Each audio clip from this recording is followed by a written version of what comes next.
If you ask this question to English teachers or other English learners, they will tell you the same thing. They'll tell you that the best way to build your vocabulary is to learn vocabulary in context by listening and reading a lot.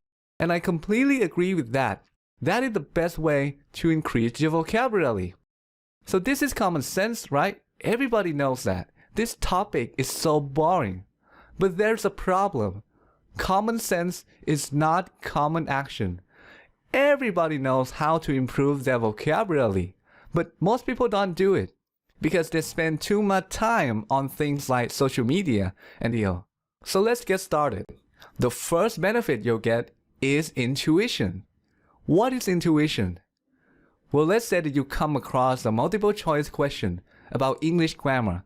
You look at the choices and you know immediately what the correct answer is. You don't know the grammar rule that explains it. There's no reasoning behind it. It just feels right. That's intuition.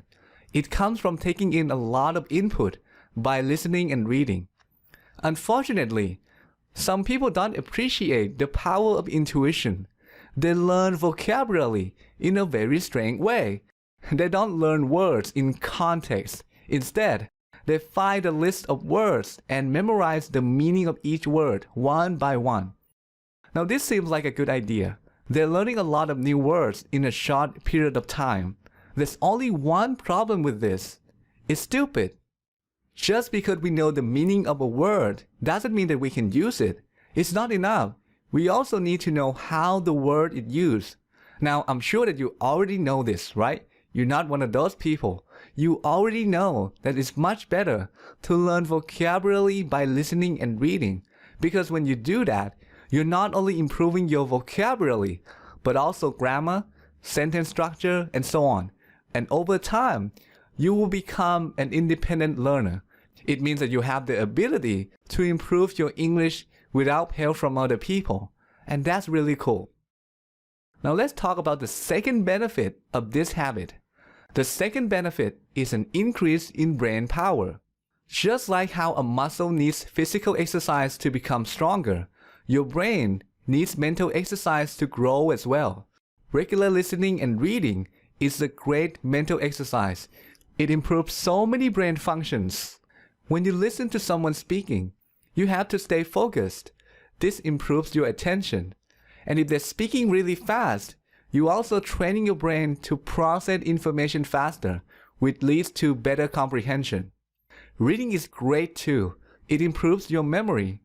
When you read a novel, you need to remember lots of details like the names of the characters, their backgrounds, the plot, and so on. Some books even increase your intelligence. Reading certain types of books improves the way you think, and these are just a few benefits. There are so many other benefits that I didn't even mention here. Now you might be thinking, why should I care about my brain power? Well, because it will play a huge role in your English language development, especially if you're trying to improve your spoken English. For non-native speakers like you and I, speaking English requires a lot of effort. It places great demands on so many cognitive functions like memory, attention, auditory processing, reasoning, and so on. So if you want to speak English well, you're going to need to have a strong, healthy brain with lots of power. And by the way, if you're not living in an English-speaking country, this habit is a must. And I'm speaking from my personal experience here.